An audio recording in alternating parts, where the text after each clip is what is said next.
I stood frozen on my front lawn, disbelief rooting me to the spot as thick bleach dripped down the sleeves of my charcoal suit. My once immaculate jacket was now streaked with pale stains, the fabric bubbling and fading before my eyes. The smell of chemicals filled the air. That suit had cost me months of saving, a symbol of everything I'd built from the ground up, and now it was ruined. Across the lawn, Karen Westfield, the self-appointed queen of Lakeside Estates and our HOA president, was storming off like she'd just won a war. Empty bleach bottles swung from her hands like trophies. Her face was twisted with fury, her voice cutting through the still afternoon air. "This isn't Wall Street. You're not better than us," she screamed, her words echoing down the otherwise quiet suburban street. Curtains fluttered in the windows around us, neighbors watching from behind blinds, too scared to intervene, but clearly fascinated by the drama unfolding in broad daylight. My heart was hammering. I couldn't process what had just happened. I'd spent years clawing my way up from nothing, building my business client by client, project by project, and now was being attacked on my own property for what? For dressing like a professional? I'd moved to Lakeside Estates 3 months earlier. Finally, after years of 80-hour work weeks, I could afford a place in a clean, quiet neighborhood. The house wasn't just a home, it was proof that all the sacrifices had been worth it. Everything seemed perfect at first. The trimmed lawns, the polite smiles, the tree-lined streets. But perfection hides things, and beneath the surface of Lakeside Estates was Karen Westfield and her iron-fisted rule over the HOA. From the moment I arrived, she had me in her sights. I'd catch her watching from across the street each morning, as I left for work, coffee mug in hand, eyes tracking every move I made. I wore suits every day, tailored, pressed, and professional. It was my armor in business. One morning, about 2 weeks in, she approached me while I was checking my mail. "You know," she said, smiling just enough to bare her teeth, "most people around here dress casually. Those fancy suits, they make it look like you think you're better than everyone else." I laughed politely, thinking it was a harmless comment. "It's just for work," I explained. "I meet with CEOs and investors every day. Comes with the territory." Her smile didn't fade, it just changed. The friendliness drained away, replaced by something colder. It was as if my explanation had confirmed whatever story she'd already written about me in her head. From there, things only escalated. A few days later, I opened my mailbox to find a printed notice accusing me of violating a neighborhood dress code policy. When I checked the HOA bylaws, I saw no such rule existed. Then came the anonymous complaint letters about my elitist appearance and disruptive energy. They didn't need to be signed, I knew exactly who was behind them. Soon, Karen started showing up unannounced for surprise property inspections.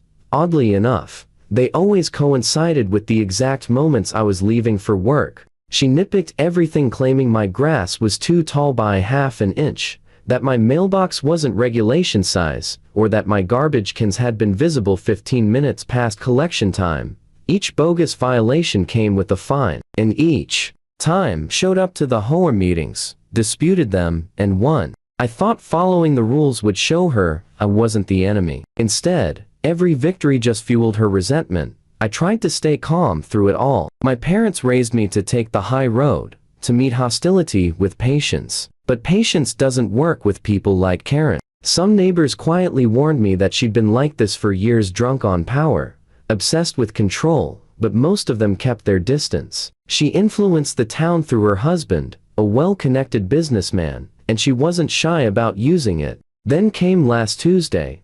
I was backing out of my driveway when Karen stepped into my path like she owned the street. Her face was red, her voice sharp. "I'm sick of you parading around here like you own the place," she snapped. "Nobody needs to wear 3-piece suits in a neighborhood. Stop showing off." I took a slow breath, forcing my voice to stay level. "Karen," I said evenly, "how I dress for work isn't your concern." But I could already see it in her eyes, the line had been crossed. "The HOA regulations cover property maintenance, not personal clothing," I reminded her calmly. But Karen didn't respond, she just glared at me, lips pressed tight, before storming off in a huff. The way her eyes burned as she walked away should have told me something worse was coming, Today was supposed to be one of the biggest days of my career. I had a high-stakes meeting with potential investors, people who could take my business national if things went right. I'd spent weeks preparing, fine-tuning every slide of my presentation, every word of my pitch. I'd even splurged on a new navy blue suit, tailored to perfection. When I stepped outside that morning, briefcase in hand, confidence pulsing through me, I didn't immediately notice her, but there she was, Karen Westfield, lurking near my car like a shadow waiting to pounce. "You just don't listen, do you?" she hissed. I froze, turning toward her.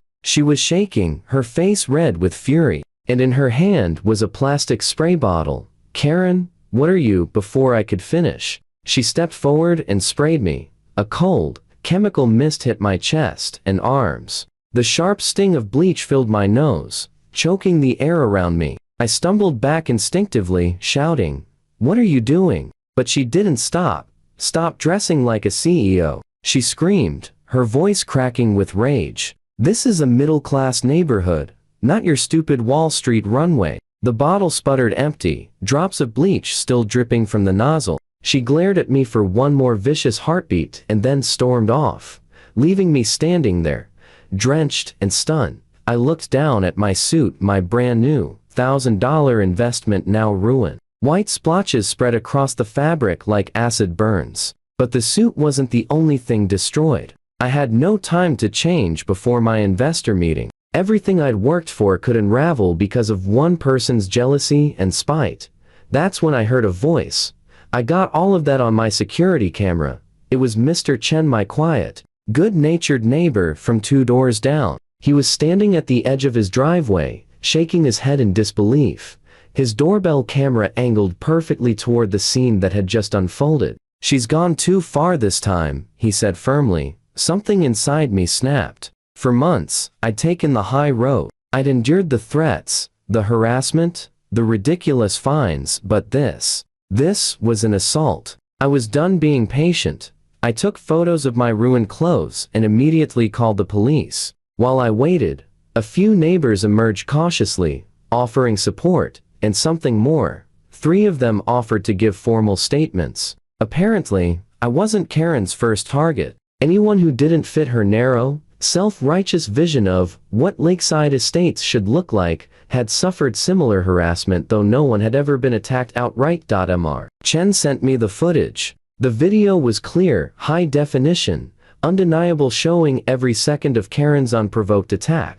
I called my investors, explained briefly what had happened, and sent them a photo of my bleach-stained suit. To my relief, they were understanding, even sympathetic. We rescheduled for the following week. 20 minutes later, 2 police officers arrived. They took one look at the footage and exchanged a glance. One of them muttered, "That's assault, plain and simple." They went straight to Karen's house. From my driveway, I could see her through the window, pacing furiously, gesturing with wild hands, her voice muffled but unmistakably defensive. At one point, she pointed toward my house, shouting something that made both officers' expressions harden. When they came back, one of them sighed. "She claims it was a misunderstanding," he said. "Says she was trying to help you remove a stain." I let out a bitter laugh. "You saw the footage?" "We did," he said, nodding. "We believe you." That was all I needed to hear.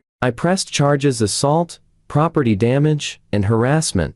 Minutes later, the officers returned to her door. This time, there was no talking. The neighborhood fell silent as Karen Westfield, Queen of the Hoa, was led out in handcuffs. Her face was pale, frozen in disbelief. She twisted her head toward me, eyes wild, as though I'd committed some personal betrayal.